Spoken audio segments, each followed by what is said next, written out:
This is Badass Billy Gunn, 11-time WWE Tag Team Champion, Intercontinental Champion, Hardcore Champion, and you're listening to IcoPod. You gotta hear this. And if you're not listening to this, I got 2 words for you. Suck it.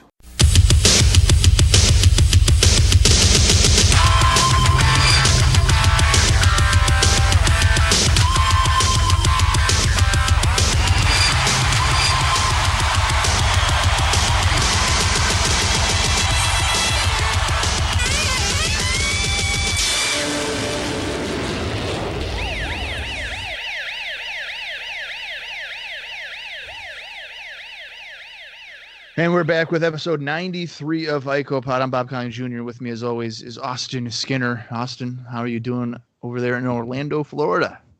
Boy, you couldn't sound more excited for this episode. Ugh.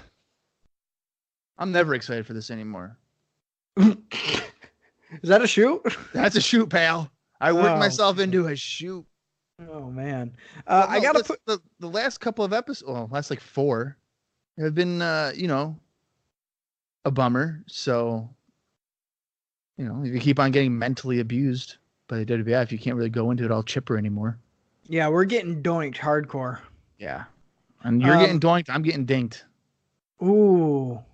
Yeah, absolutely. I want to put you over really quick, though, because something I just noticed while you were counting down. See, when Bob and I go on air, Bob counts us down from 5. And then we start. So he just has a spot to cut in for the audio for the episode.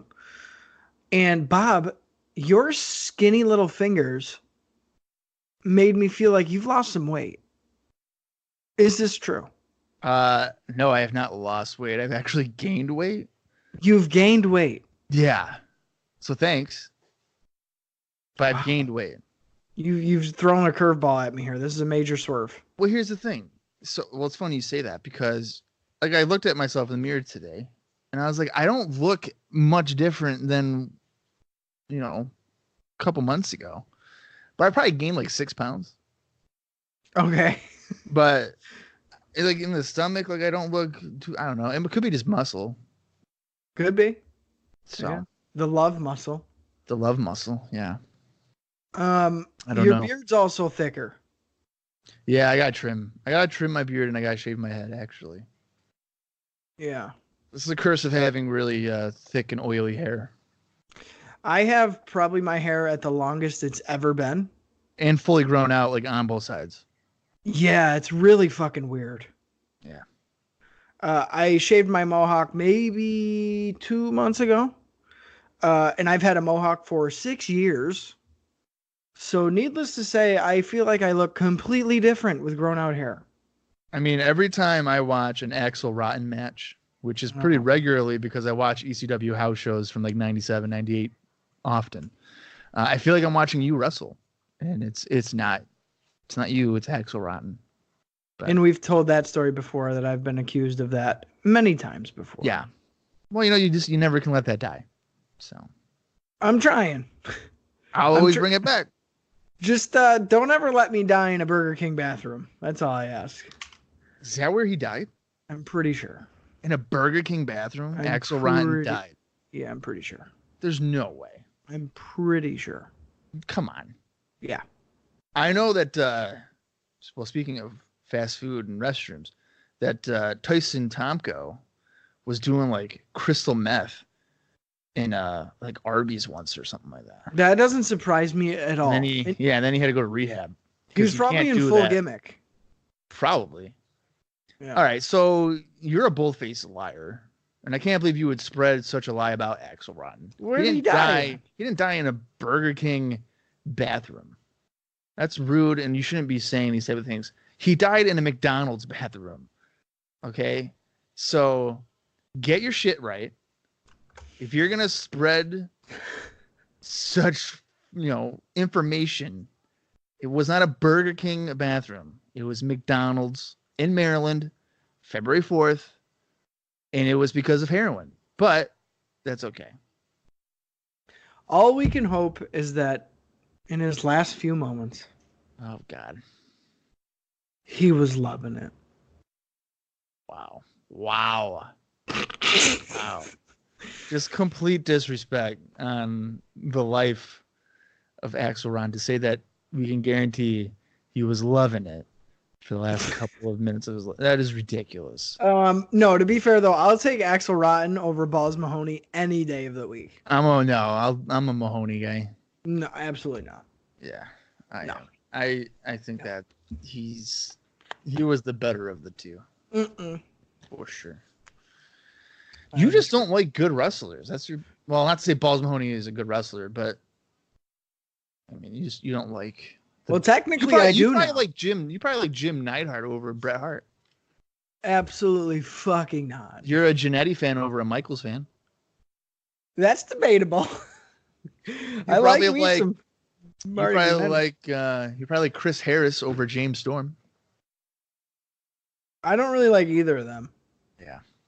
Yeah. I used to be a big Chris Harris fan for America's Most Wanted, and then he's one day woke up and decided to suck at pro wrestling, and now James Storm went on to be a bigger deal. But well, you win some, you lose some. Yeah, you probably like Robert Gibson over Ricky Morton. I hate both of them. Wow, you hate Ricky Morton? Yeah. That's really unfortunate. Also, what's unfortunate is that after next Sunday's recording, which is like the 27th of October, as you're listening to this, it's probably like the end of November. So there you go. We tape these out pretty well in advance. We won't be recording again until Austin comes down to Syracuse, and we'll record together. I'm sure I've mentioned that a couple of times.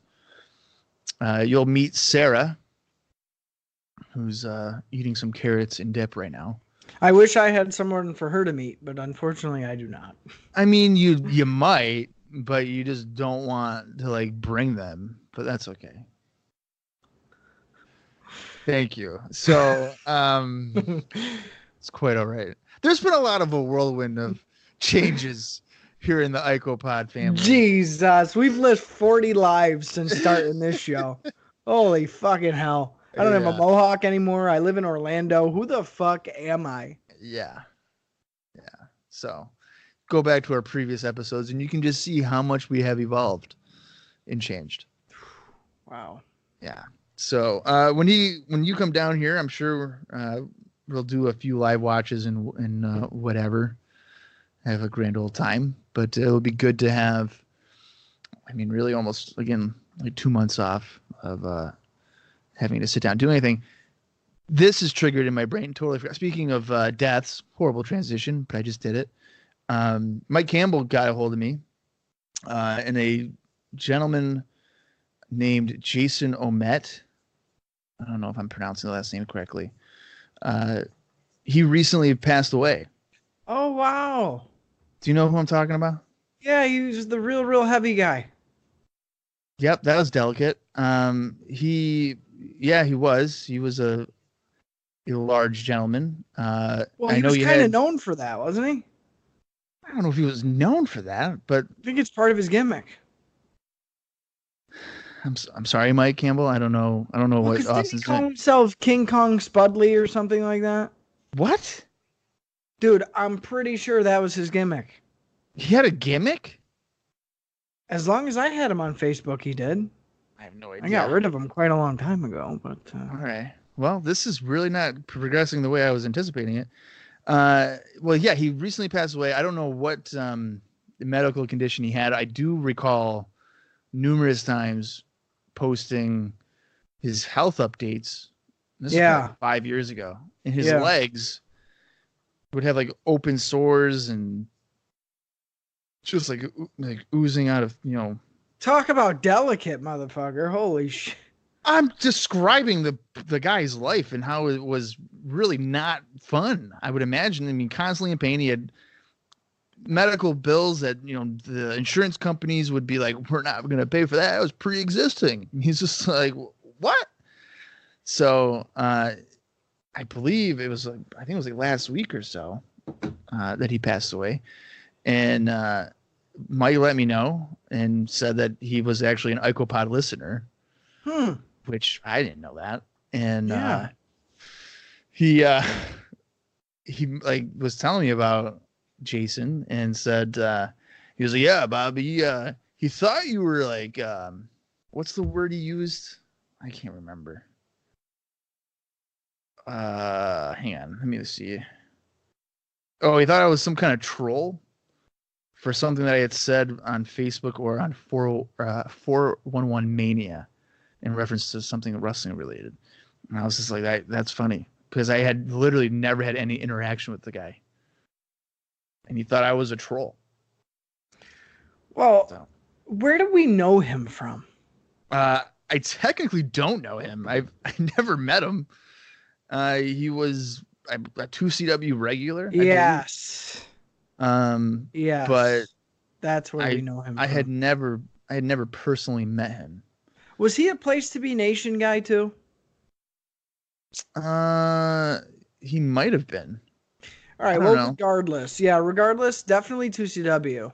Because now, I can recall that. He was like he would always post in a lot of groups that I was into about like selling DVDs and stuff like that. Like he had a pretty big collection of things. So, Yeah. He'd always pop around, but I really don't recall ever having much interaction with him. But not in real life, no. No, not in real life. But Mike wanted me to kind of mention him on the air, and sure, this was not delicate because Austin's description, and I guess me describing his poor health. So again, you're welcome, Mike, for that. But we're not good at these things. No, not really. I'm not good with death, to be honest with you. I'm not really a fan of it. I don't enjoy it. God, I fucking hope not. I don't. I just don't. I don't like talking about it. It's just kind of not fun. But I just thought, I guess it's kind of interesting and weird, I guess, that in IcoPod's near 3-season lifespan, we've had a listener die. Again, not super delicate, but yeah. And you know what, too? I think the larger point here is it's cool to know that, we have probably a large silent majority out there who, sure, we have our very vocal handful of fans who kind of engage with us all the time, very regularly, which we super appreciate. But there's even more out there that don't, but are still listening, which I think is cool, and that you never really know who you're being able to reach out to and entertain for an hour and 30 minutes roughly. So I think that's pretty cool that, even people you don't think would be listening are, or potentially are, and you're helping somebody pass their day one way or the other. So I think that's pretty cool. And shout out to Jason, as well as Mike Campbell, for always being our day one boy, helping us out here too on the podcast. He writes in all the time. Yeah, he does. And again, Mike Campbell wants to be on the Uncensored 95 Live Watch. It's coming up when we get there, which would probably be at this point the summer of 2020. So give it just about 10 months, and Mike Campbell will be on IcoPod. Hey, a welcome addition. Hey. All right, let's get into our regularly scheduled program. The next 2 weeks, to be quite honest with you guys, is not a whole lot of house show notes or syndication for the most part. So these might be relatively quicker episodes. The Raw on September 19th, which was, of course, last week, got a 2.5 rating. Yeah. And that show was mostly centered around Lawler and Duke Drosy. So not really a surprise that was kind of a downstream rating there for Monday Night Raw. And I was going to say, I'm honestly kind of surprised that it wasn't a little bit lower. It's expecting like a 2.3. Well, because it's been really around like 2.8 to a like 3.1. Yeah. So it's like a decent dip, but it's a dip. Yeah. Yeah. The other piece of news here is you'll remember on the house show notes, I think it was last week, I mentioned how WCW and WWF kind of ran the same area. They were both in England. And it would appear that the WWF outdrew WCW, which is kind of surprising considering Hulk Hogan is currently in WCW. Yeah. Apparently most fans kind of saw WCW as the second-rate promotion in comparison to the WWF. Well, just give it a little while. Yeah, in short time, that will maybe a little flip there for a little bit. But let's go into house show notes. There's just one this week, and it's from Boston, Massachusetts, the Boston Gardens, September 25th, 1994, an attendance of about 4,000 people. The card featured the following matches: Sparky Plug taking on Steven Dunn, Abe Schwartz taking on Jim Powers, WWF Intercontinental Champion Razor Ramon defending against Owen Hart, WWF Tag Team Champions Shawn Michaels and Diesel defending against Fatu and the 1-2-3 Kid, who was substituting for Samu. WWF Women's Champion Alundra Blaze defending against Bull Nakano. WWF World Champion Bret Hart defending against Jim Neidhart. And the main event saw The Undertaker taking on Yokozuna in a casket match. I'm not going to that, Joe. You're really not going to go to that? No, I'm not going to go to that show. But you know what offends me, I think, most out of anything? What's that? It's not even like that Abe Knuckleball Schwartz is on the card. It's the fact that Owen Hart is challenging for the Intercontinental title. And Jim Neidhart's in the world title scene? Yeah. Yeah. Are you fucking kidding me? How is This is exactly what we feared, Bob.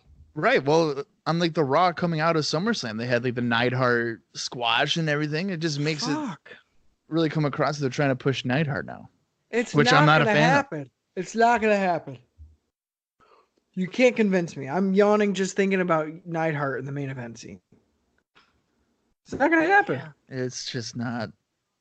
I mean, I think I've watched a couple of Neidhart Brett matches on the house shows because I'm a nerd like that, and I have the house shows because people record them illegally. They're not fun, and Neidhart should not be in that spot. But no. Who knows, right? Who knows? You never know. I would actually probably go to this one, shockingly. What's getting you in the building? Well, I think so. Here's the thing: I'm a sucker for stipulations. Mm. You know, usually it's a cage match, but Taker, Yokozuna in a casket match, whatever. That's probably gonna be like a schmaz. But then you got Alundra and Nakano, which is probably gonna be good. I'm very intrigued by Shawn Michaels and Diesel taking on Fatu and the 1-2-3 Kid. Yeah, it could be a sleeper. That could be a sleeper of a match. And, of course, Owen and Razor Ramon. The first two are ones where I'm probably running late to the show. I wouldn't even see them anyway. Yeah, like running late on purpose, though. Yeah.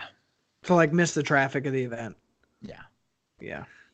Yeah, I don't know. Those first two matches were...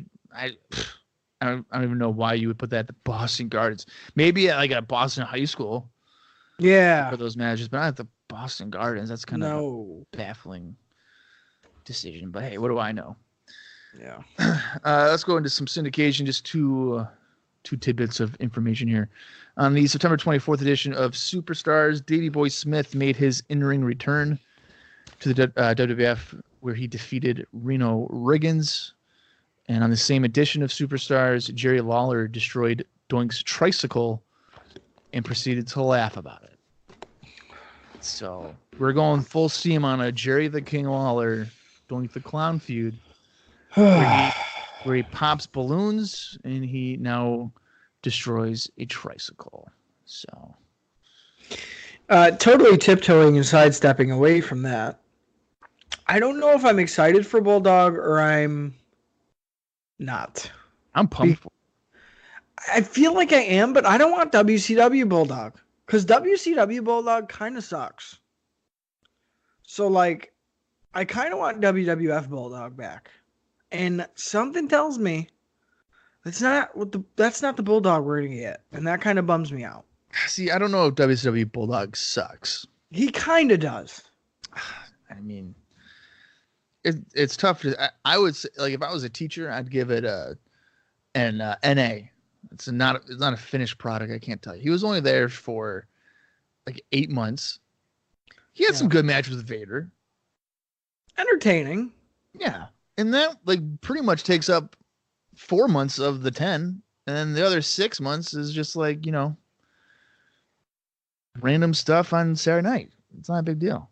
I just feel like the athlete in the British Bulldog is dead and gone. I mean, I don't know if I could even say Bulldog is an athlete. I think prior to his departure for WCW, he was. Man, I think WCW enhanced his issues, and we never really get the same guy again after that. I'm trying to think of a way to say this delicately, which I did not really accomplish with our mentioning of Jason O'Met's unfortunate passing. Davey Boy Smith is basically a mindless circus animal who needs to be constantly shown direction on how to perform. I agree with you. So like his matches with Brett, his matches with Shawn, those are pretty good. You put him in a match with Warlord, good luck, because neither one of those guys know what they're doing. Yeah, but see, you know what? That's not even really the point I'm trying to make. That's the point I'm making. When I say athlete, I mean motivated, somewhat clear-headed, with potential. So you're going to sit here and claim that at any point Davey Boy Smith was clear-headed and motivated? Ever? I would say when he was with the Bulldogs, late 80s, yeah. No way. You're trying to tell me he was clear-headed and motivated in the late 80s when you're telling him cocaine is rampant, steroids are rampant? Compared to fucking 94? Yeah. No. He's probably way more clear-minded in 93, 94 than he was in 86, 87, and whatever, 88. No way. I think Bulldog's a shell of himself by then. I really do. Bulldog's a shell of himself by when? Right now. Really? Yeah. He's gassed to the gills, I'll tell you that. Well, yeah, and that's absolutely. And I think that's a huge main contributor. Yeah. That really he's kind of thrown everything else out the window and just said, well, might as well focus on my body and like get fucking huge. But like there used to be more to Bulldog than that, and I feel like we're not getting that anymore. It's literally, I'm a body guy. I'm not even as good in the ring anymore as like Lex Luger is. And Lex Luger still has a better body than me. So it's like, fuck. All right. Bulldog's better than Lex Luger in the ring in 94. Give me a break. Are you kidding me? Are we like really disagreeing on this many things to start this episode? This has never happened. Dude, come on. Oh my what do you want to see more? You want to see more Lex Luger versus Yokozuna? Or you want to see British Bulldog versus Yokozuna? I would see British Bulldog against Yokozuna. No. No, I wouldn't. Dude, okay. Let me tell you a story here about Lex Luger and Yokozuna. He clears his throat. Yeah. Here we go. Yeah, so last night, or maybe even today, I can't remember. I watched a house show from March 27th, 1994. I was reviewing it for WrestlingRecaps.com. And will I ever post it? Who knows? I don't know. Sure. The main event is Lex Luger against Yokozuna. Yeah. Okay. They literally do the same match, same finish that they did at SummerSlam 1993. The same reaction from Lex Luger. He acts like he just freaking won a gold medal. He is thrilled. The fans are going nuts. This is in Germany, by the way. As the show's taking place. The match included about a 6-minute nerve hold by Yokozuna. Okay. Lex Luger, I don't even know if he technically got off his feet the entire match. Because he's so fucking good. No, he's not so fucking good. It was horrible. Horrible. Lex Luger is horrible at professional wrestling. Now, if Lex Luger would ever do an opening for IcoPod, my opinion would change drastically. Yes, you can just pay me off with an opening to our podcast. But listen, he apparently ignores Twitter messages. It's fine. But until that day happens, he is horrible in terms of 1994, at least. horrible at professional wrestling. His punches drive me nuts. Seeing his thigh jiggle when he runs and kicks and stuff drives me nuts. The only thigh that should ever jiggle when they kick is The Rock. We all know that.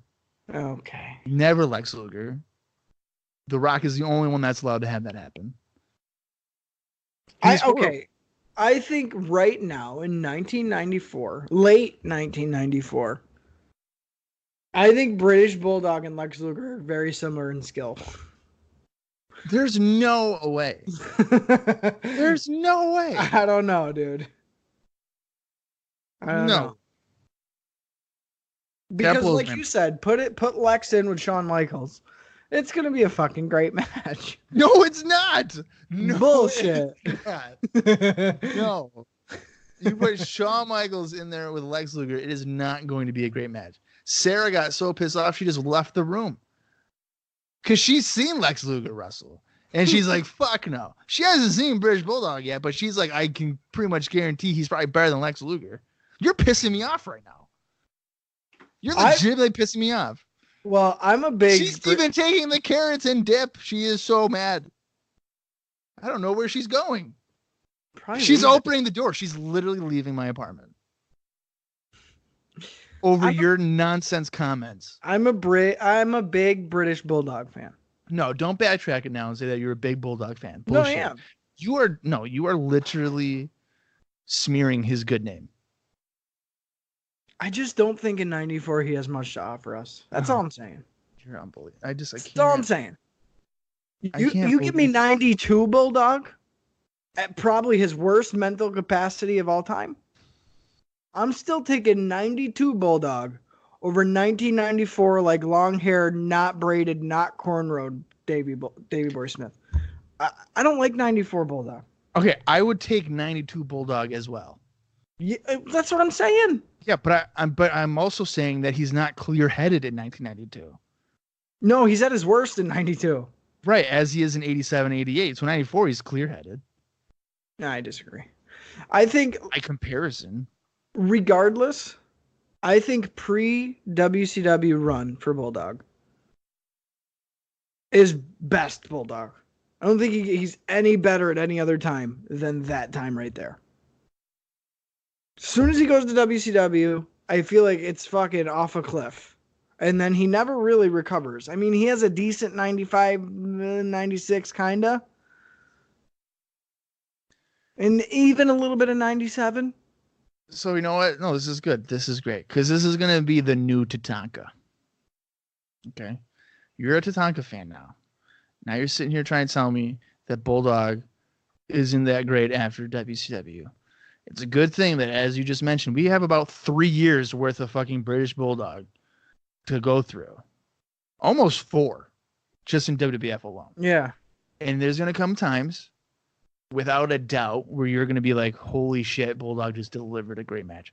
Now, is it going to be 2 years from now? Probably. But the principle still remains that it's going to happen. So my statement stands, 94 Bulldog is not very good. Right, but you're also saying that anything post WCW Bulldog isn't as good as pre-WCW Bulldog. I still will agree with that as of right now. As of right now. So what I'm saying that this is the new Tatanka, because when it eventually occurs where, wow, that's probably, maybe his best match ever, and it's post WCW run, I can sit here and be like, oh, remember that time? Just like how at episode 1, you're like, I hate Tatanka, I'll never like him. And then it took you 90 episodes, but you end up liking Tatanka. Well, we'll see where we're at in another 90 episodes. How about that, motherfucker? All right. Okay, great. That's all that matters. All right. Well, we got that argument out of the way. Sarah has returned to her chair, and she looks to be crying. She's probably looking up British Bulldog right now to see what it even looks like. No, she's not. Okay. Okay, let's do another sidebar. No, we're not going to Raw yet. All right, let's go. Who has the best physique in wrestling of all time? Wow, best physique in wrestling of all time. Rick Rude. That's who I was gonna say too. Okay, so there goes that argument. Well, because You could say Lex Luger because the guy is a freaking, it's unnatural that he was so. Every guy on jacked. WWF is unnatural. Well, Bastion Booger was unnatural. It's not for, just the end of the other end of the spectrum. Yeah, just so grotesque. Yeah. What about modern day? All like right. 2019. Yeah, I got you. Okay, let me just preface this by saying it depends on what you mean by like best in shape. Is like Brian Cage obviously is enormous. That's who I was gonna say. Yeah, so he's like clearly enormous, but some people might think like that's way too much muscle. Yeah, all show no go, except he is go. But he is also very much so. Are you thinking more shredded? Yeah, I'm thinking more like because he's huge, like freaking, like that abnormally huge. Right. I'm thinking like more, more cut. I don't really know though who would fit. I think Balor's a good one. He's pretty cut. Yeah. He's got some abs. Yeah, you're right. He does. Yeah, I don't know. It's just Ethan Page is now a body guy. Is he? No, well, he says he is. He's in better shape. I haven't seen him. Yeah. I like Ethan Page. You guys should check out his YouTube channel. It's like, if you like wrestling Road Diaries with Cole Cabana, he does one like every Wednesday. He's traveling on the road. That reminds me, and not to get again sidetracked. That's fine. I recently, on your recommendations, like seeked out the Zack Ryder figure podcast. Okay. And like watch their network show, like where they go to like stores and look at wrestling figures. Mm-hmm. And fuck, it's cool. Yeah, they went to Larger Than Life at Great Northern here. Yeah, that's cool as fuck. Yeah. I tell you, yeah. Dallas Hogan 98 money got me into it. And I watched one of the episodes. I was like, holy shit, they're like finding really cool stuff. Yeah. And then, I think like the next week Sarah was like, we should go to Larger Than Life. And I went in there and I was like, fuck, I could probably spend $1,200 here and freaking really just hate myself for it. Yeah. And she was sitting there being like, do whatever makes you happy. And I was like, that is horrible. Don't say that to me. Be like, more reasonable. Like, don't do it. Mm-hmm. And I didn't do it.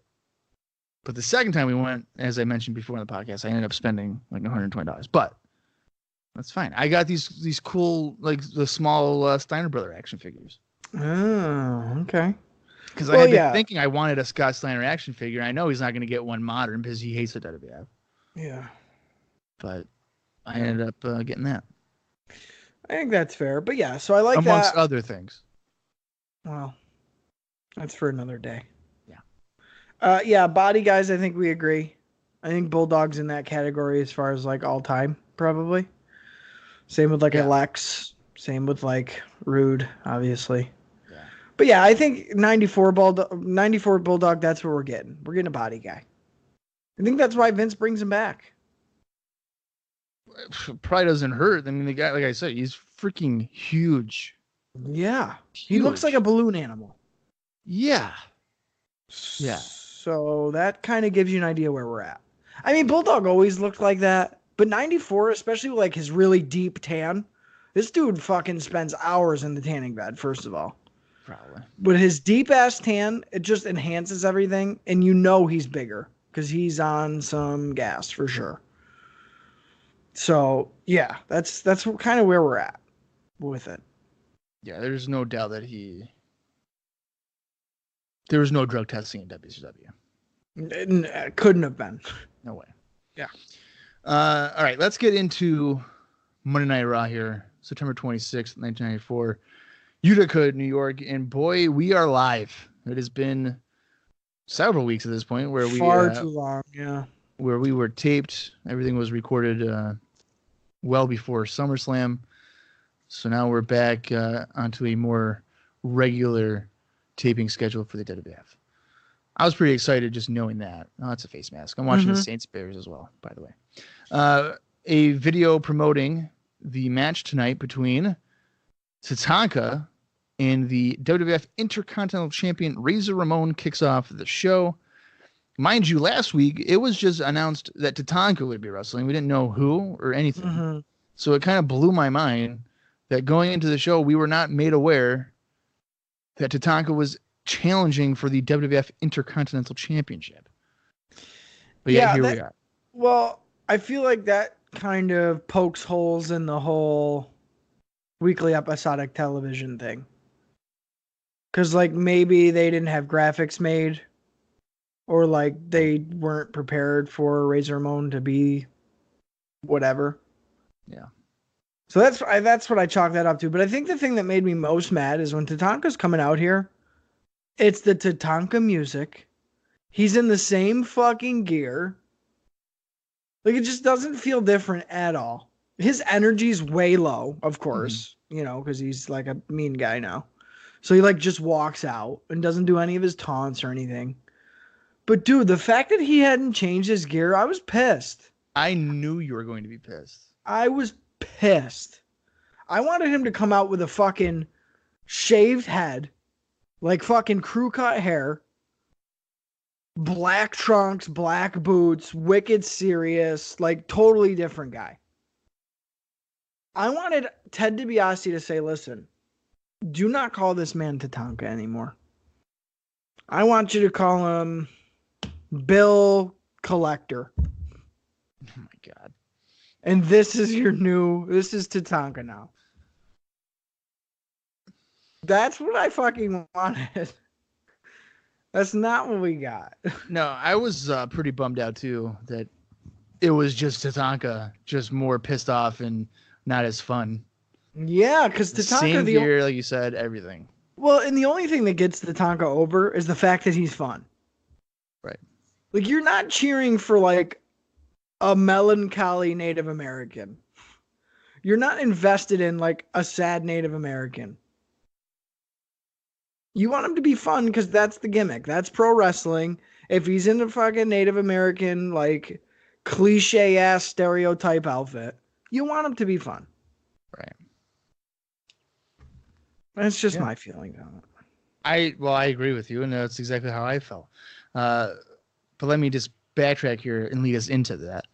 The Raw opening video comes after that video package. Then we are greeted by Vince McMahon and Randy Savage as they welcome us to this live edition of Monday Night Raw. McMahon and Savage hype up what will be on the program, which includes the British Bulldog being on King's Court, and the WWF World Tag Team Champions Shawn Michaels and Diesel will be in tag team action. That leads us into our first match, which is in fact the WWF Intercontinental Champion Razor Ramon defending against Tatanka. As we have already noted here, we're both super bummed that Tatanka is basically just Tatanka and not anything different. Yeah. Like we mentioned, like we've talked about before, put him in some slacks and like more traditional boots and everything. Get rid of the for flap, sure. all that, the hair. Change For it sure. up. For sure. And they did absolutely none of it. Same music too, which blew my mind. Come out to $1 Million Man's music or something. That, I think, is the worst part. That they're so... Okay, you're going to totally change who Tatanka is, basically. He's thrown out all of his morals, all of his values for the almighty dollar. That's the story we're going with. That is a complete departure from Tatanka's character. Right. A total 180. So if we're doing that, if you're that committed to totally changing who he is as a person, you need to totally change who he is as a person, or I'm not going to buy into it. I don't care. If you don't care, why should I care? It would be like Hulk Hogan joining the NWO and then still coming out in the red and yellow. Dude, exactly. Just not cupping his ear. He's just like, whatever. He's just walking out like, no, fuck that.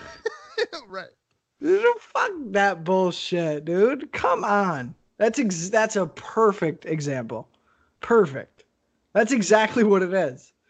I'm not comparing both angles as like being equal. I'm just saying, you know. No, but the imagery wise, that's exactly what it is. Yeah.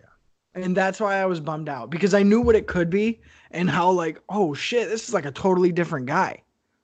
To compare to, oh, it's just Tatanka, but he's mad.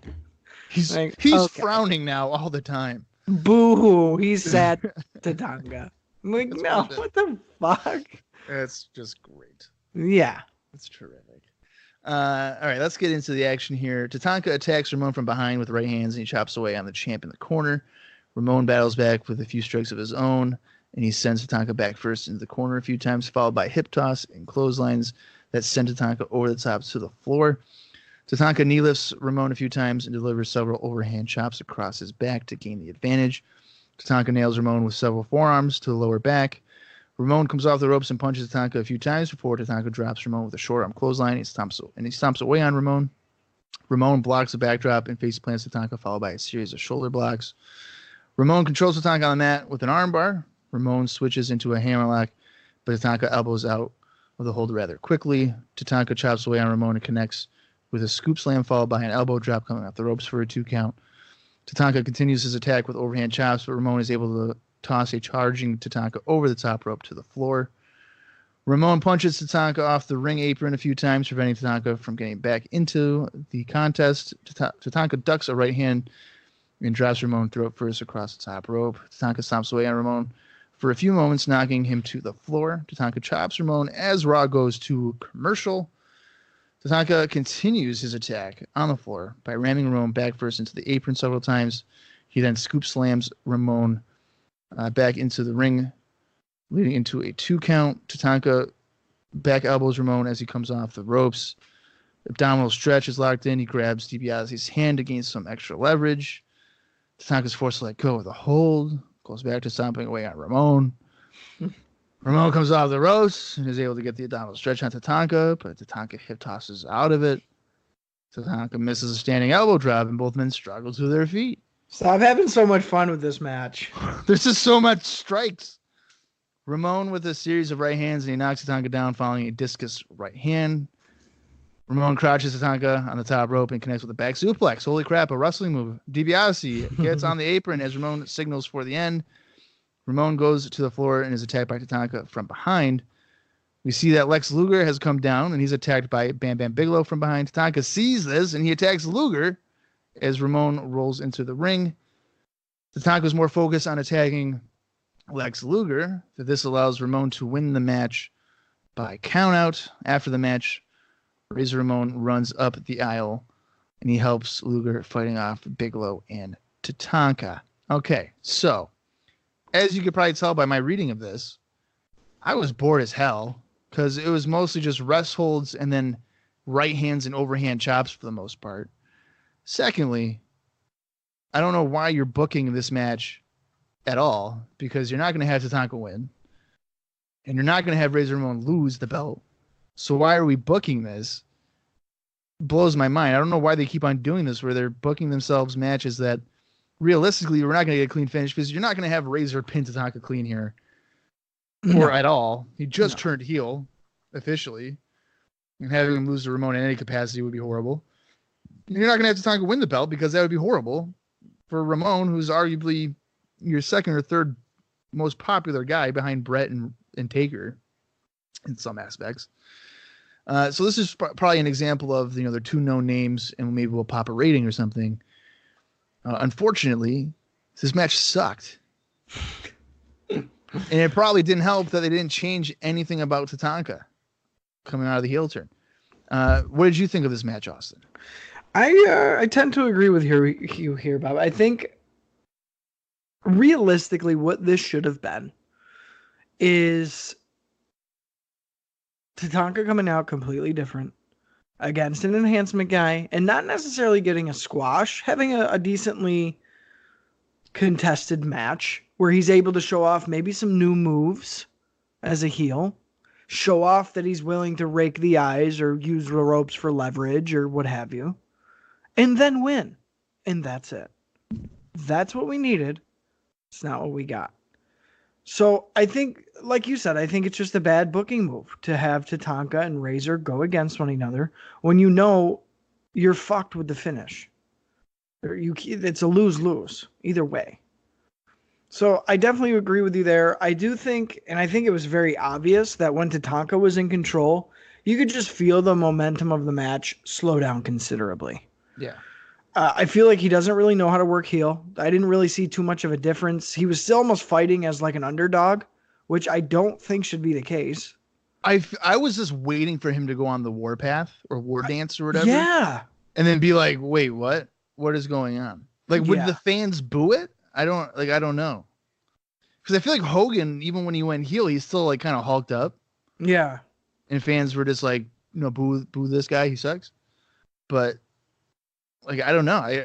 That's what I was anticipating when he was getting like beaten down. Like he was just gonna go, oh, here I come. It was just because what you just described, he worked the match like he was a babyface. Dude, completely. And that's what I didn't like about it, because it totally kills the credibility of the entire storyline that they're trying to go with. Yeah. So I don't know, just for me, and especially like the second half of the match, Tatanka's in control, and I felt like, okay, we know where this is going. Tatanka's going to be in control the whole second half of the match. Razor's going to hit one move, and that'll be the finish. So I'm glad that it wasn't that predictable, because it was starting to feel like that. Like, holy shit, they're just going to have Tatanka lose right now. Yeah. We were in abdominal stretches for several minutes. Like, that was the move of the match. And as far as like the whole ambush thing, so Lex comes down, Bam Bam comes down, they all brawl, like they brawl in the aisleway. Tatanka joins in, bell rings. I don't hate the all-out brawl. And I gotta tell you, I'm thankful for Lex Luger for saving us from a snore fest, because that's what it was. I wish I could hit the reset button on that one. I think it was a failed attempt. I think it's just kind of funny that Tatanka was more concerned about Lex Luger than winning the Intercontinental Championship. Yeah. I don't know if this is going to be their attempt to make his feud with Luger so heated or anything. Because let's be real, the whole context of the feud is Tatanka's a liar, and he tried to deflect that onto Luger being a liar, but Luger wasn't the liar, it was Tatanka. Right. This isn't a matter of like Tatanka trying to run down Luger in the parking lot. Right. Or anything. It's just being a liar. It doesn't really get more heated than that, I guess.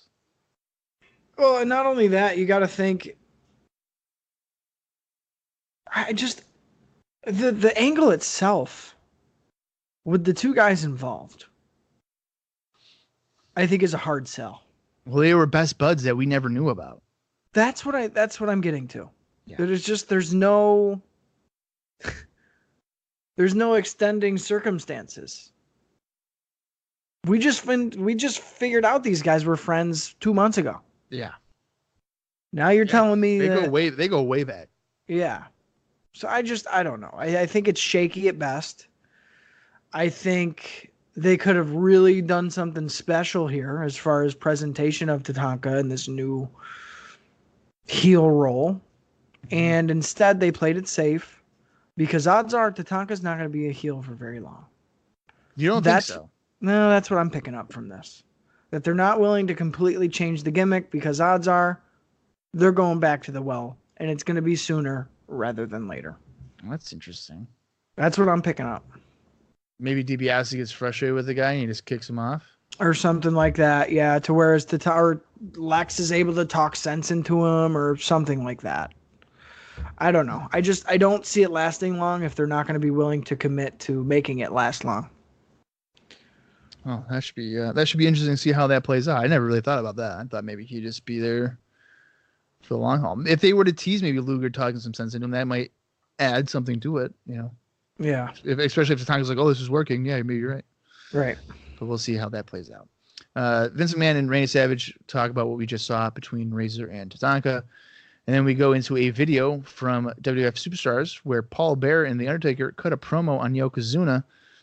During the Heart Attack tour, The Undertaker will be squaring off against Yokozuna. And Taker tells Yokozuna that he was warned, as Taker said that he would never rest in peace until he got Yokozuna's soul. So Taker is going to put Yokozuna in a casket, and he will rest in peace. So what I'm learning from this is that we're going to get a murder, and Yokozuna is going to be the casualty. Why does Undertaker say it like Yokozuna. I don't know. He like pronounces it weird. Well, he's a dead guy. You can't pronounce everything, right? And this was hyped for the Heart Attack tour, correct? It was hard for what? Like hyped for the Heart Attack tour where they're going to be having the series of matches. Promoting the casket matches. Yeah. Okay. I just feel like we saw this story play out months ago. Like, why do I care anymore? We saw this story play out literally last year. Well, yeah, but at Royal almost Rumble. The same exact angle. Yeah, but Royal Rumble, I feel like was the end. Well, yeah, but I'm saying like it started. Yeah. Almost roughly the same point in '93. Right. So if it was a '93 feud and ended at Royal Rumble in January, yeah, why do I fucking care to see it in September and October for the Heart Attack tour? Because Undertaker has to get his revenge. I don't care about it. Oh. I'm fucking over it. I honestly don't care about it either. I think it's just kind of funny that, let's say, as a wrestling fan, you were sent to prison for a year. And you get out, and you turn on Superstars and you're watching it and you're like, holy shit, did I miss anything? Because it's fucking Undertaker Yokozuna in the same exact situation for when I just got busted. Dude, yeah. Great, I didn't miss anything. Yeah. Because that's what it is. That is, and that's exactly it. It's just, and I hate to say it and go back to it, but at the same time, to me, it just tells me that they don't know what to do with Undertaker. For sure. They just don't know what to do with him. So they're like, oh, this worked, and Yoko has got nothing going on because we don't really know what to do with him either. Oh, okay, we'll just go with that. It feels lazy to me. I think you're absolutely right. They have no idea what to do with them, so they're just like, no one will pay attention. It's fine. Yeah. Put them back out there. Yeah. Speaking of not really caring, our second match is Quang taking on Rich Myers. Luckily for Quang, he's actually able to win one. And he wins the match with a spinning heel kick. What did you think of Quang's match here with Rich Myers? I like that he's now coming out with like a cape attached to his outfit. What the fuck? First of all, to start the match off, I love that the jobber's starting to whip Quang's ass. Yeah. Like, the jobber's getting it in on Quang. And I'm like, oh, fuck, yeah, out of this. But then, of course, Karate Man does his, like, wheel kick move now. That's going to be his finish now, it seems. Yeah. We got some just corny-ass, like, made-up karate posing. Literally no reaction from the crowd. The crowd doesn't give a flying fuck about this. It just feels so like Party City. Fucking some guy dressed up in a ninja outfit. Fucking bullshit.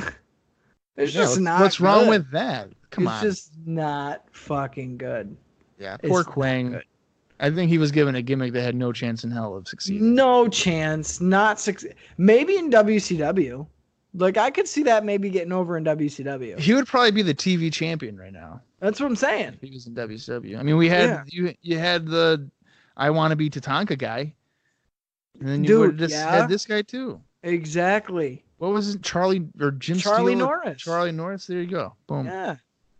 So Perfect. you have him in there, and then he can be fighting Eric Watts every week on TV.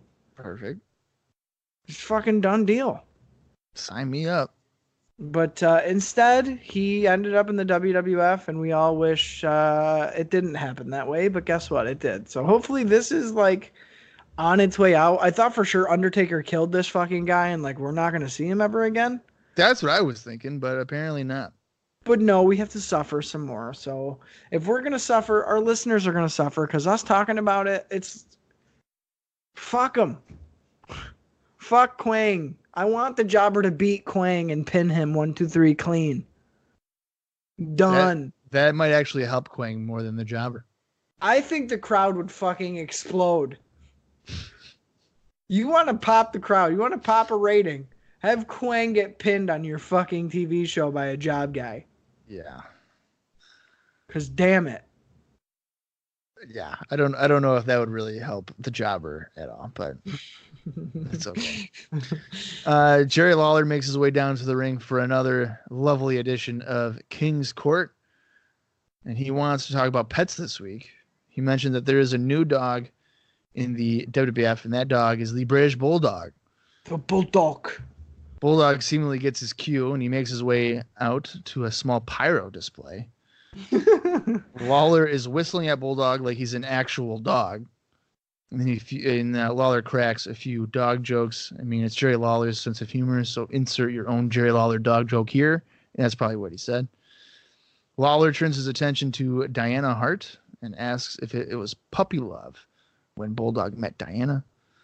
Bulldog tells Lawler if he has one more smart remark, people will be picking Lawler up with a pooper scooper. Do you think that was written for him, or do you think he came up with Poopa scoopa. the pooper scooper? It's completely ripped. He doesn't even know what a fucking pooper scooper is. Yeah, most likely not. Speaking of pooper scoopers, here comes Jim Neidhart. He makes his way out, and he says that he doesn't know what Bulldog was doing at SummerSlam, and he tells Bulldog that he isn't a family member, which I guess Jim Neidhart doesn't really know how this works, because since Bulldog married Diana, he is in fact a family member of the Hart family. And not only that, him and Jim are on the same plane. Yeah. Like, it's the same scenario. Yeah, the same situation here. But that's okay. Neidhart proceeds to challenge Bulldog to a match next week on Raw. Bulldog is a part of the Hart family and says that the WWF World Champion Bret Hart invited him to SummerSlam.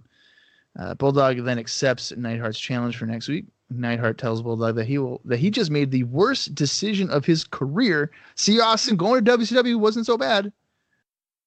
It wasn't the worst decision. Bulldog says that it was in fact the best decision of his WWF career to wrestle Jim the Anvil Neidhart next week on Monday Night Raw. Oh boy. Oh, is it my turn to talk now? Yeah, I mean, if you have anything to add to it, I mean, the poopa scoopa, whatever. Oh man, the writing for this was fucking embarrassing. So bad. Embarrassing. So bad. I love that Bulldog comes out in full gear. He slaps every hand on the way out. He's like fully milking this entrance. And I think it's hilarious. The dumb dog jokes, dude, though. I hate to say it, but I feel like even Bulldog was getting cracked up once or twice. Like, I feel like he'd start giggling and would have to like calm down his laughter. Just because the jokes were like so stupid. I do like when Bulldog kind of snaps though and gets fed up. He's like, one more bad joke kind of thing. Right. The writing is not good though. And then the raspy voiced Jim the Anvil Neidhart, like, what was up with that? He's like, he lost his voice. And I love that Jim just keeps screaming, "You're not in the family." Like, that's his only, like, it's like a little kid. It's like, yep, you're not in the family. You're adopted. You're not in the family.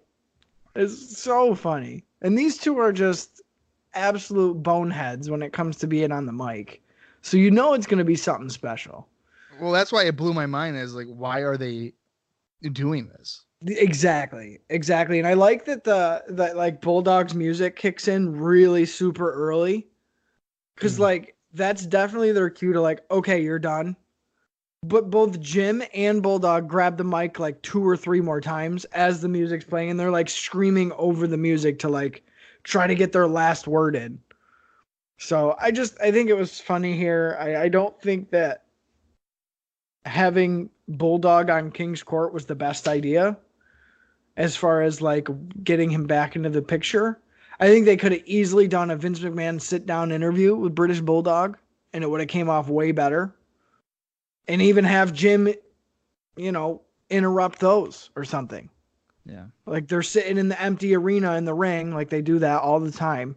And Anvil just comes in and is like, interrupts it. I feel like that would have been a way more effective way to do this and show it as a video where you can edit it and kind of doctor it up and hide what you need to.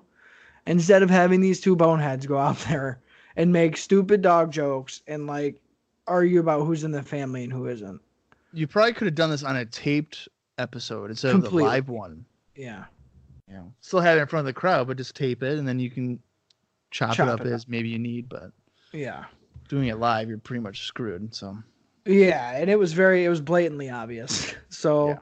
not very good. Again, I don't know if I'm excited or not to see Bulldog. I don't know. And especially if he's moving into a feud with Jim Neidhart, I'm pretty sure I know where it's going to be. And it's going to be, no, I'm not excited to fucking see British Bulldog.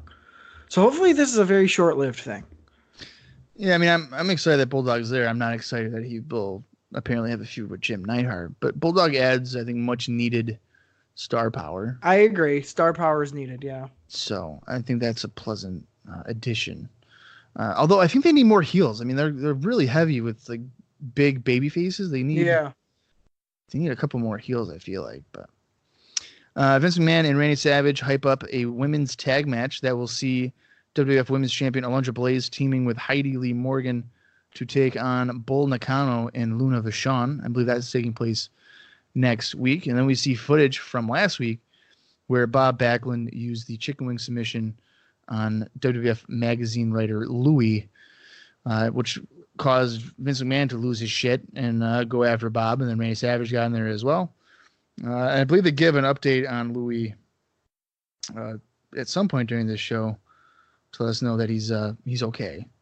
So yeah, that's a relief. Well, and I'll tell you what, I'm pretty excited to see the tag team match and what they can deliver with the girls there, because I'll tell you what, the girls have been kind of highlights in the last couple of months. Yeah.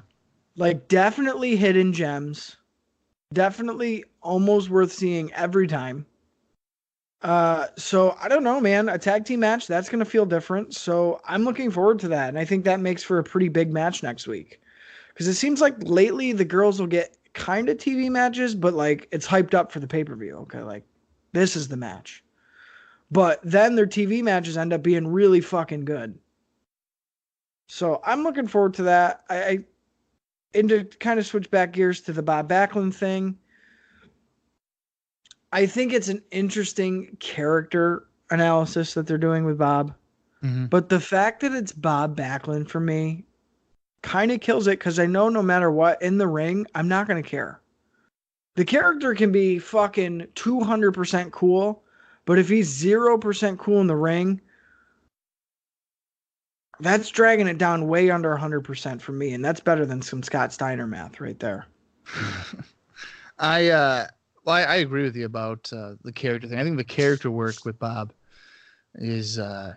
Is going really, really well. But again, with same thing that you just said, anything with him in the ring, I mean, I'm just realistically not going to care about.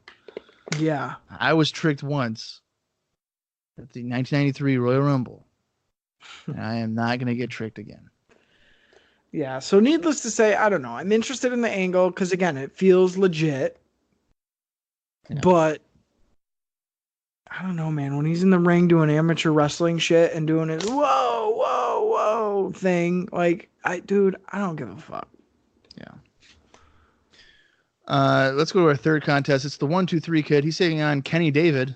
That's a guy with two first names for a name. You can't trust him. During the bout, Bob Backlund handed a letter to Vince McMahon, which was directed towards Randy Savage. I don't have it noted as to maybe what I was referencing. Hopefully Austin, I don't know if it was even mentioned at all, but it was given to him. Kid wins the match following a top rope leg drop. Just your basic 1-2-3 kid stuff here, which I don't mind. 1-2-3 kid's enjoyable to watch. What are you making of Bob Backlund giving a letter to Vince? Is this going to be a Backlund Savage feud? Well, kind of to highlight the match super quick. First of all, 1-2-3 kid gets pyro too. Ramon got pyro earlier in the night. So that seems like they're really kind of cranking up the budget for some pyro, because with AEW's right around the corner, brother. Yeah. Well, that's the thing. They're trying to outdo them. Yeah. So yeah, I thought that was interesting. That it definitely seems like that's kind of the direction we're going in, which I'm totally cool with. I think pyro has a very big place in pro wrestling. Squash match wise though, this enhancement guy looked like shit. Vince said so. Vince even on commentary says something to where he's like, "Oh, he could use some cardiovascular conditioning." So even Vince is making note of how out of shape this guy is. And I'm sorry, if you're an enhancement guy, you should look passable. Not like some guy's dad who got pulled out of the crowd in a pair of sweatpants is in there fighting. And that's kind of what it felt like. So I don't think this was a super impressive squash match here for 1-2-3 Kid. He gets the win from the top rope leg drop, which I kind of scoffed at because it feels like that was almost like that's Bull Nakano's move now, in my mind. So I kind of didn't like that. But the whole note thing. So Backlund comes down. He's in a 3-piece suit, and he presents. It's a present, actually, to Macho Man that he gets. Macho says that he hopes that it's Bob Backlund's resignation papers inside. And all I could think of, Bob Backlund's now working for UPS in his spare time? Like, what is the deal here? Turns out it's a dictionary inside the box. So he presents Savage with Randy Savage with a dictionary, so that when the next time he talks about Bob Backlund, he can be astute to the verbiage that Bob uses. Savage makes joke here. He says he's going to look up has been, bitter, and snapped. Okay. And they should all have pictures of Bob Backlund next to them. So that's kind of what we got there. I don't know whether or not it's just to kind of push the fact that Bob Backlund's a dick, or it's to push the fact that, hey, we're going to maybe see if him and Randy can work a program, which if that's the case, I'm not super against it. But again, if we're talking new generation, why is Randy Savage and Bob Backlund in a featured feud? I think that question can be asked many times right now in the WWF. What they're trying to promote and what they're doing are seemingly two different things. And it's funny you mentioned the new generation, because then we get a video promoting the return of a WWF superstar. And that return is of King Kong Bundy. That's right, ladies and gentlemen. The new generation is bringing back a wrestler from 1985. King Kong Bundy is coming back to the WWF. How excited are you for King Kong Bundy? Well, I'll be honest, it definitely threw me off. So the vignette we're getting is like an old broadcast setup where the anchor's in the newsroom. He's talking about this, returning superstar. And I'm thinking, okay, who the fuck is it going to be now? And then this is the vignette where the whole anchor news station set gets picked up by Bundy, which we've all seen. They played it throughout history now, where he's basically like Godzilla. That's like the whole premise of these return vignettes. He's like this larger than life creature sort of thing. As soon as I realized what vignette this was, and as soon as I realized this is who they're promoting, all I could think of is how many guys who are very large, and that's kind of their selling point, is they're very large, and how many of them have flopped in the last 2 years. So if that's the case, what makes them think that bringing back King Kong Bundy is going to garner them anything other than another guy who's lost in the shuffle? I just don't get it. I don't get what King Kong Bundy can offer us in 1994. I don't think it's much of anything that we haven't seen before. And if the emphasis on the new generation, just like Bob says, why is the guy who main evented WrestleMania 2 with Hulk Hogan, who, mind you, Hulk Hogan has been in the has-been promos that they're promoting all the time. This guy main evented with Hogan, crossed the ring in WrestleMania 2. And yet, we're going to bring him back and he's going to be part of the new generation. Yeah. I just think it's ridiculous. Yeah, what they're doing makes no sense.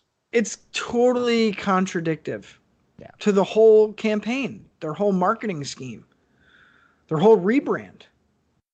Yeah. There's logic in there somewhere, and unfortunately, neither one of us are really seeing it. Well, and just think of it, Bob. I mean, let's compare. Okay, what did Tugboat do? What did Earthquake do? What did Giant Gonzalez do? Right. What did, realistically, in the last year, what has Yokozuna done? What did Bam Bam do? All these large guys were hot, and then they were not. And then they were flopped lost. pretty quick.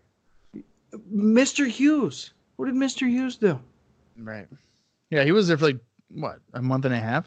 That's what I mean. It's just, I don't know. I don't get it. I don't get the logic behind that.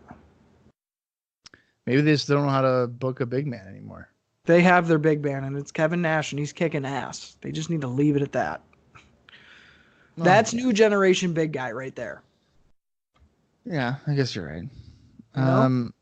Well, speaking of Big Daddy Cool, or as Jerry Lawler would say, Big Cool Daddy, he's involved in the main event here this week. It is the WWF World Tag Team Champions, Shawn Michaels and Diesel, taking on Bob Starr. And who better than Canyon? It's Chris Canyon. Needless to say, Diesel and Shawn Michaels have absolutely zero issue demolishing both Starr and Canyon. Diesel hits a powerbomb on Starr, and Michaels just runs the ropes before pinning Starr to win the match. Now, after the match, the new head shrinkers come down. And this would be Fatu and Sion, who would be known as the Barbarian. Just to give you guys a visual. Sion nails Michaels with the title belt, and then Fatu delivers a super kick to send him to the floor. So it looks like we're committed to a new head shrinkers with a feud against Shawn Michaels and Diesel. I mean, I'm not totally against Sion or the Barbarian, but I did enjoy Samu with Fatu. First off, Austin, what did you think of this squash? And then what do you think of the new head shrinkers? Are you going to be as excited with Sion as you were with Samu? So a lot of things to kind of digest here. Firstly, the Shawn sporting a full beard, which I thought was weird and kind of really changed up his look a little bit. So we get that. We get the backstage where they're kind of talking and sitting by the monitor, which again, I like that they're including that stuff. It feels like the arena isn't so stoic. You know, there's things going on. There's people backstage. It feels more of like a live broadcast. So I did like that. They've been doing that more and more. I've highlighted it every time they've done it, and I'm still putting it over here. They get corner pyro too, which, again, really ramping up the pyro. And the fact that Canyon is across the ring for them fucking popped me big. I am a very big Chris Canyon fan. I don't know why. I think he's very underrated. And I think more or less his WCW stuff, like especially Mortis stuff, and then as soon as he transitions out of Mortis, I don't know, dude. Like, I think Canyon's fucking awesome. So the fact that we see him here, he's not really the Chris Canyon that we know, but I was still excited to see him.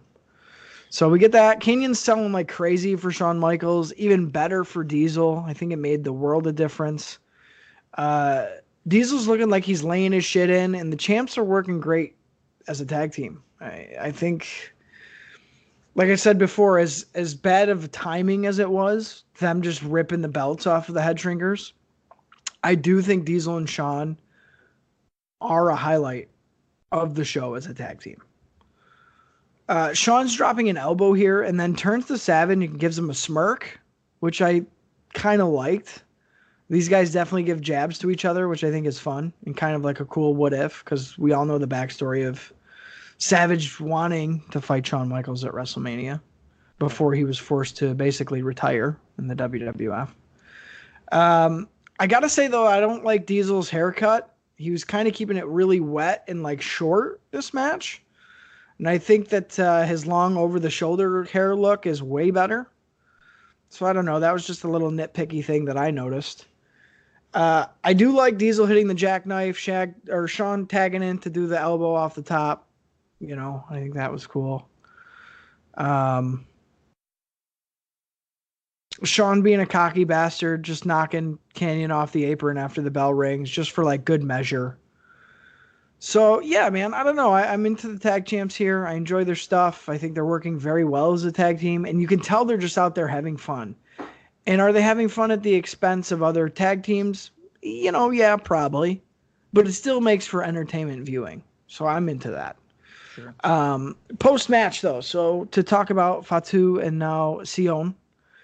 I don't like that Captain Lou's still with him. That was the thing that jumped off the page first for me. I'm over Captain Lou. That angle's done.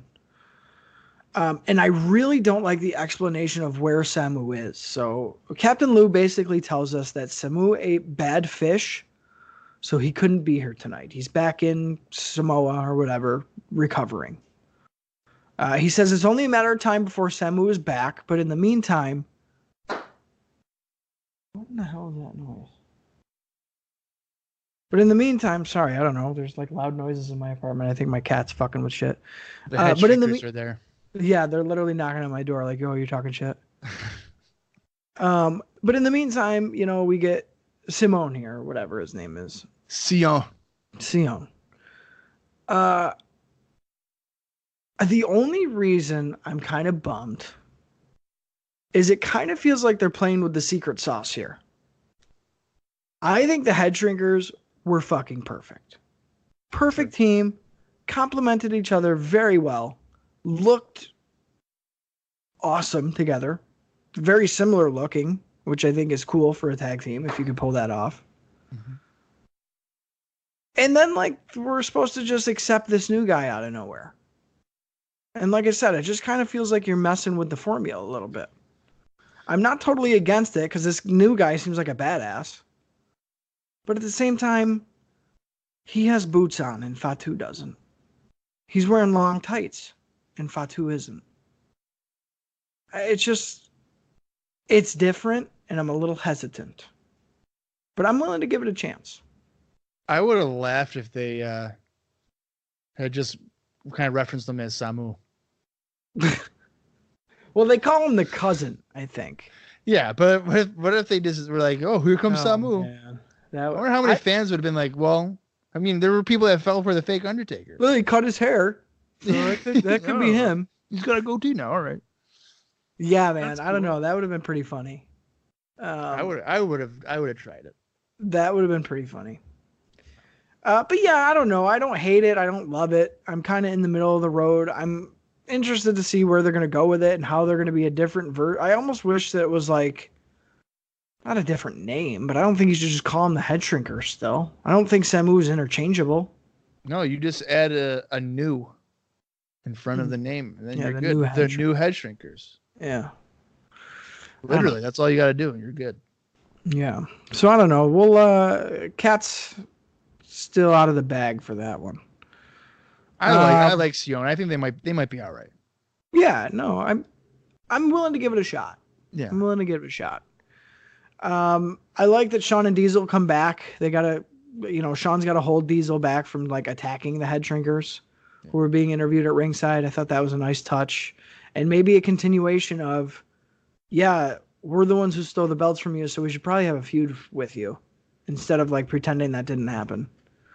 So maybe they're gonna right a couple of wrongs here with this feud, even though it's technically a different partner now. So I don't know. It's give and take. It's bittersweet. Yeah. But that's what I had for the closing segment here for Monday Night Raw. Well, the real closing segment is the following. Vince McMahon and Randy Savage interview the new Head Shrinkers. Lou Albano is, of course, with them, and he says that the new Head Shrinkers are, in fact, Fatu and Sion. And Albano lets us know that Samu has some kind of sickness that is only cured in Africa or somewhere. So he's got to go see a witch doctor. Yeah, they're writing off Samu with he has a sickness that can only be cured in Africa. All right.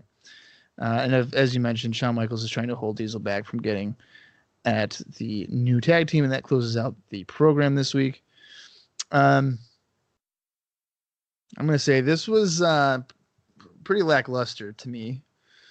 There was still some developments, I guess, with Bulldog being back and all that stuff, but wrestling-wise, didn't really hold my interest. I'm really bummed about Tatanka being just Tatanka and not having anything different about him. And to know that Samu ain't going to be around, it's going to be Sion with Fatu is another kind of a bummer, but again, we're kind of holding out hope on it. Needless to say, the last 3 or 4 weeks of WWF programming has made me considerably less excited for the next week of Raw. Like almost no matter what is going to be on, it's like they can't really get much traction going on. So it's been a little bit of a letdown. What did you think of this week's overall episode, Austin? I think that's a good point. I think since SummerSlam, they haven't really been able to get back on their feet. They're kind of standing up and they're slipping. And they're standing up again and they're slipping again. It's like they just can't get a solid foothold to move the programming forward. That's kind of what it feels like.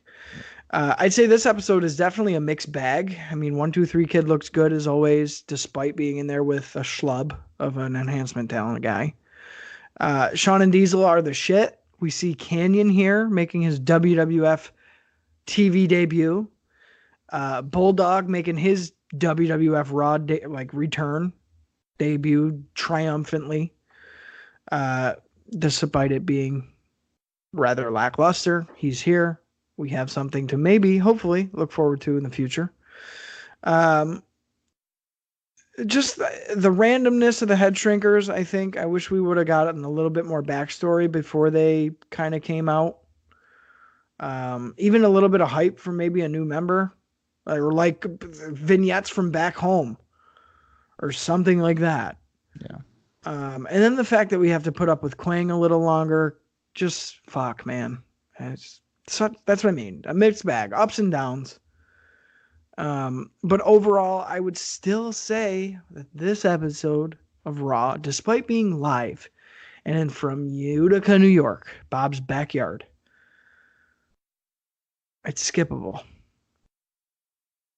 So, yeah, that's been the trend. And it's kind of getting a little frustrating. But I feel that's usually I feel like that's usually the case for the last 3 months of the year for WWF. Like, they don't really put much effort because Survivor Series is just like a whole bunch of guys wrestling on teams anyway.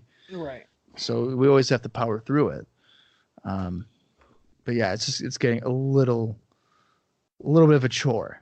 So then again, if we think back, if we think to last year's Survivor Series and the implications that show had on the following year's WrestleMania.